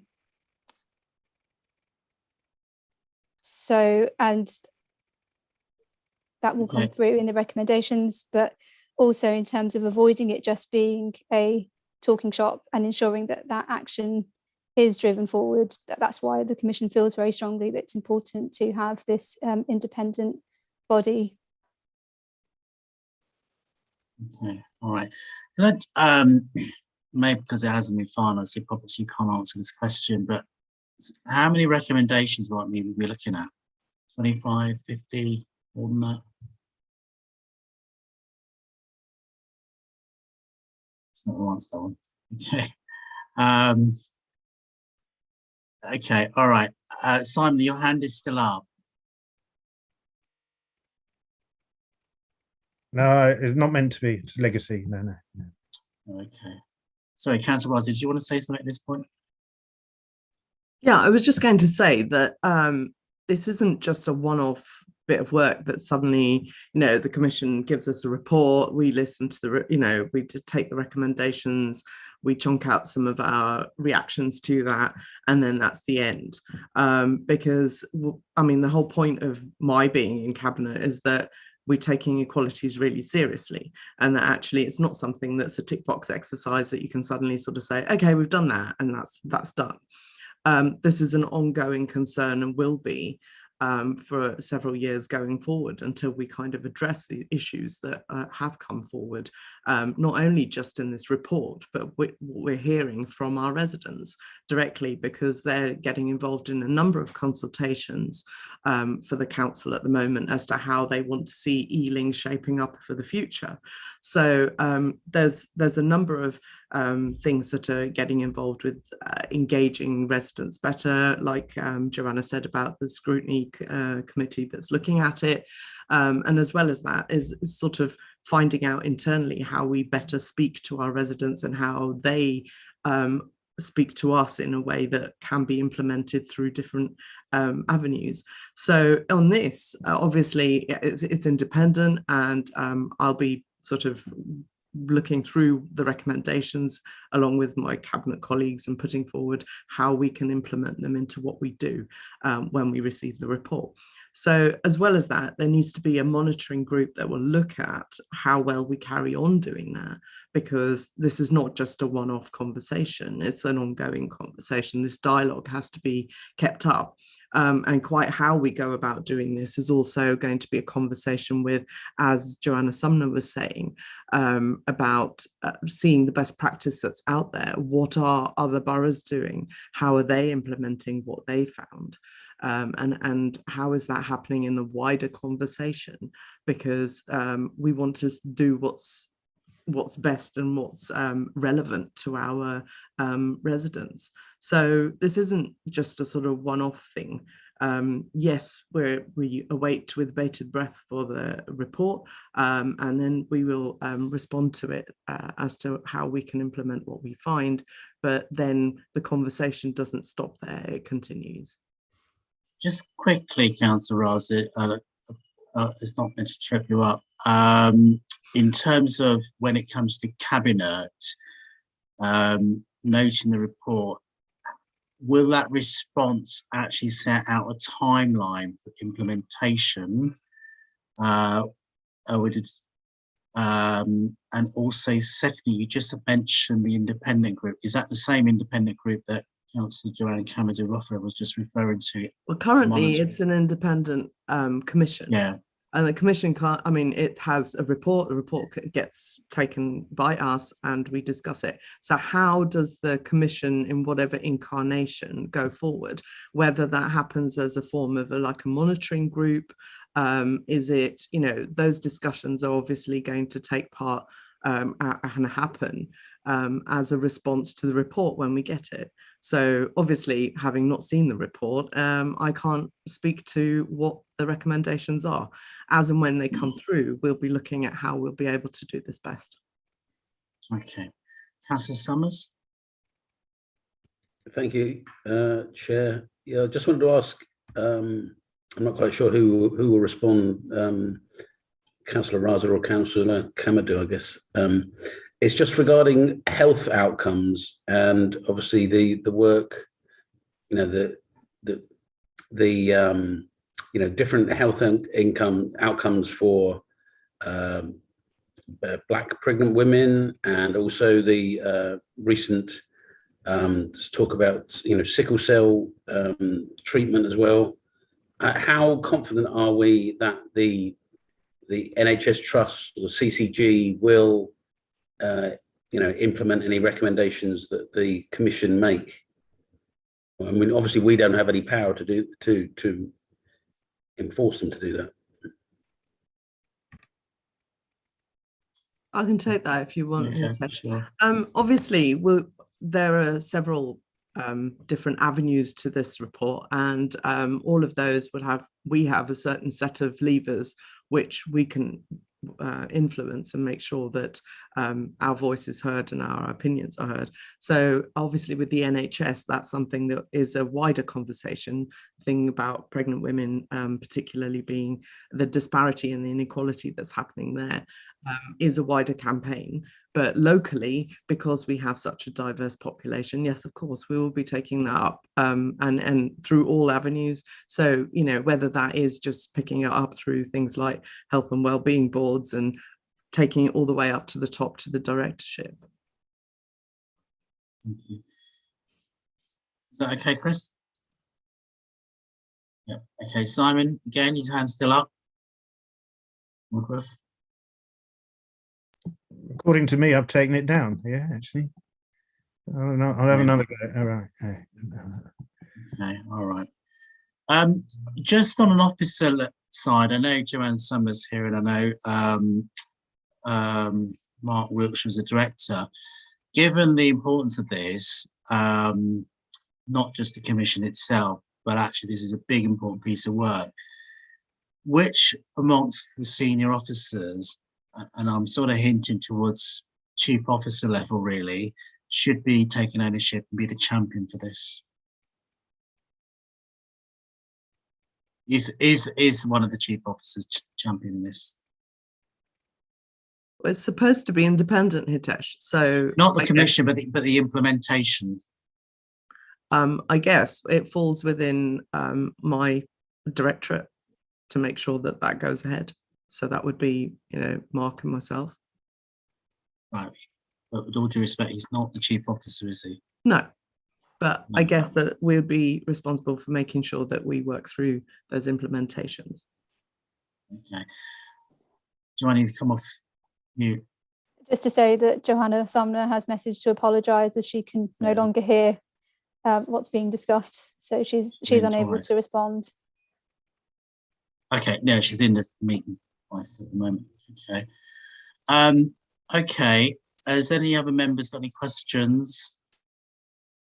I don't see any many hands. Can I, sorry, another question about communication of the report. Clearly the process goes to Cabinet will probably put out a press release. How is this going to communicate to communities out there as well? Not just those who took part, but actually if we're serious about saying this is intended to make the difference, how will they find out? Because it's going to go to an LSP executive, which is agencies.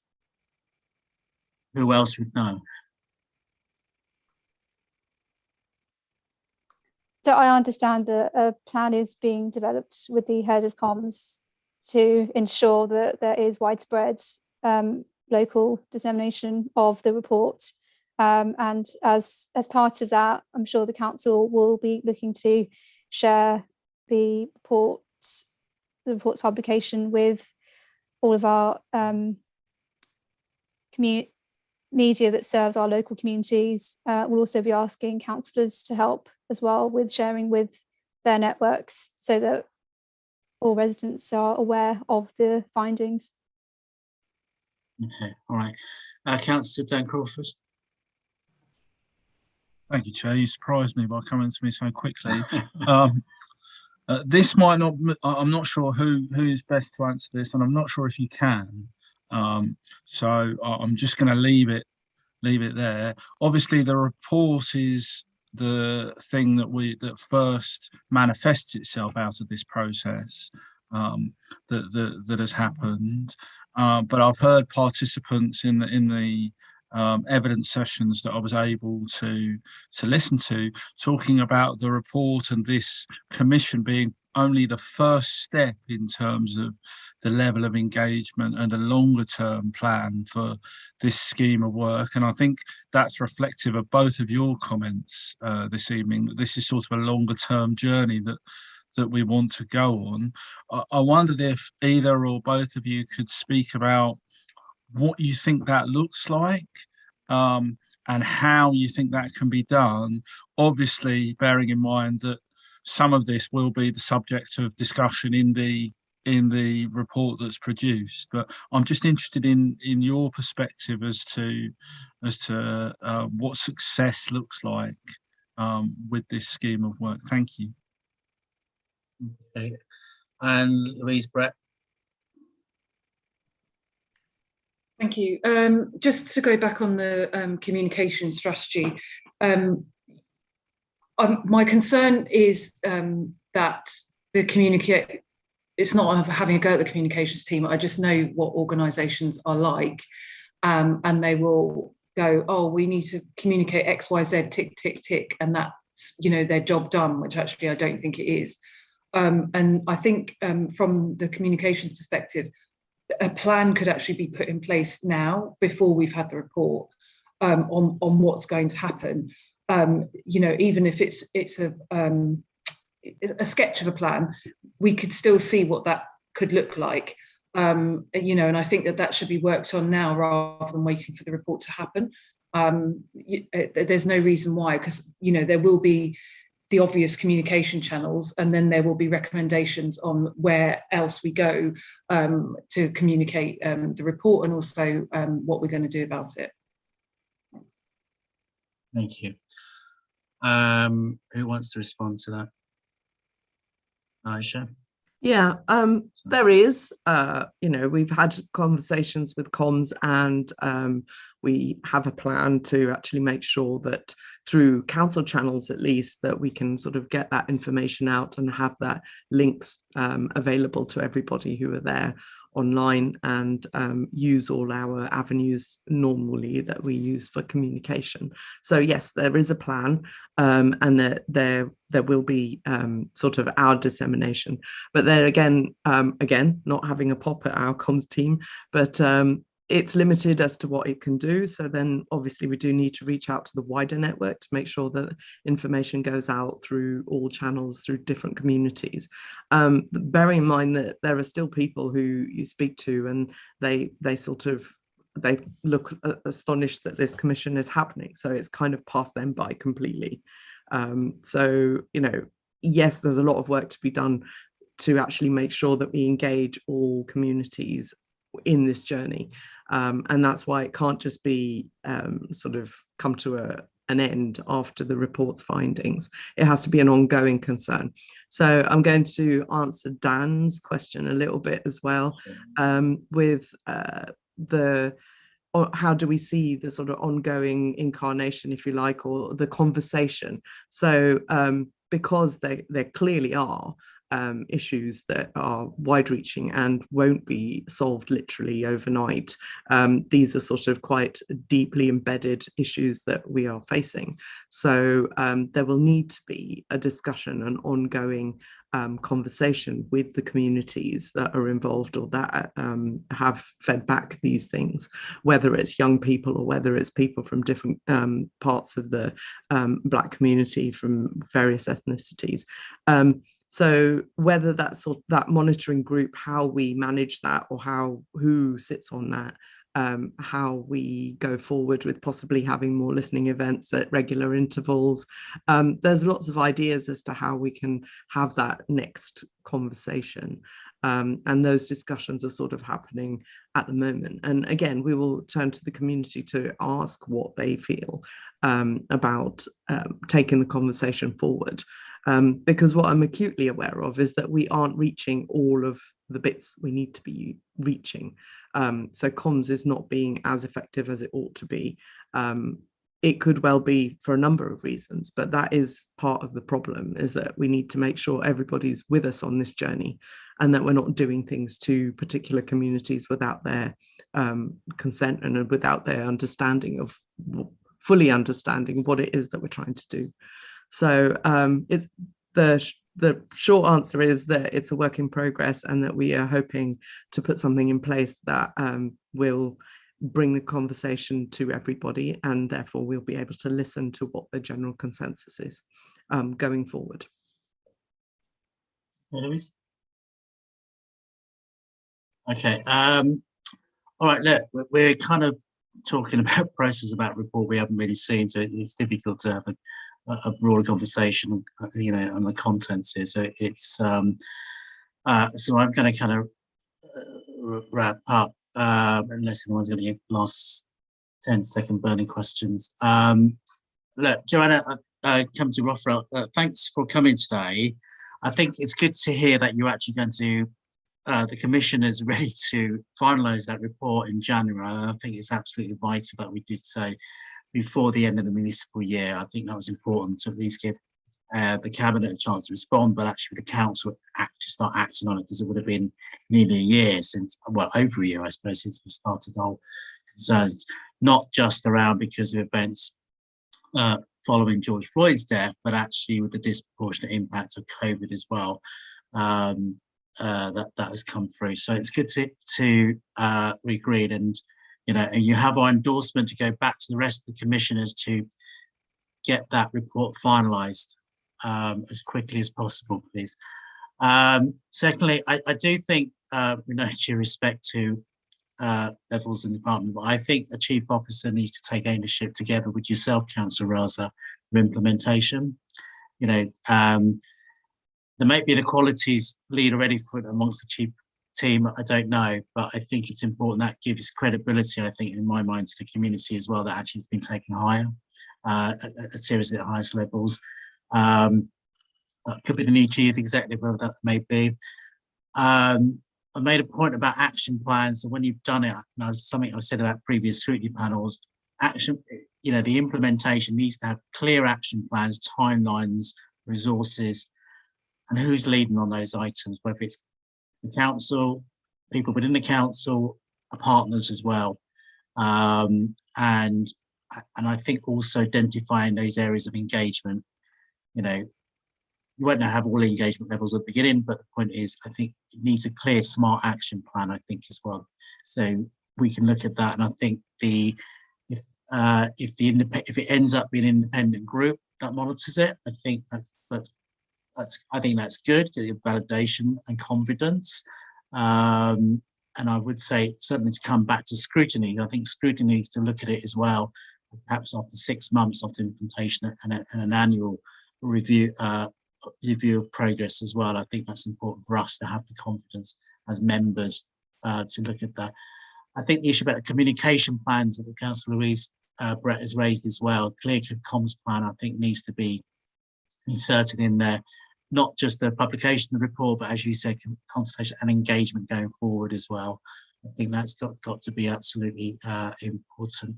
And I think that's it. I don't think there's any other recommendations anybody wants to literally chip in the next 10 seconds. So, okay, I think that's it. So, thank you everybody for your contributions on the item. I hope it's been slightly, what's the word, stilted because we don't have the report,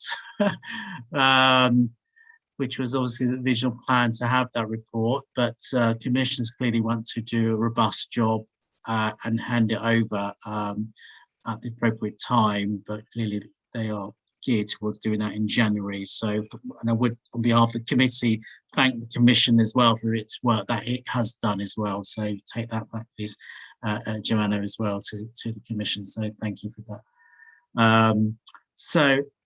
So thank also Councillor Rice for coming tonight, and also Joanna Sumner, who I think is still in the meeting, for her contributions as well.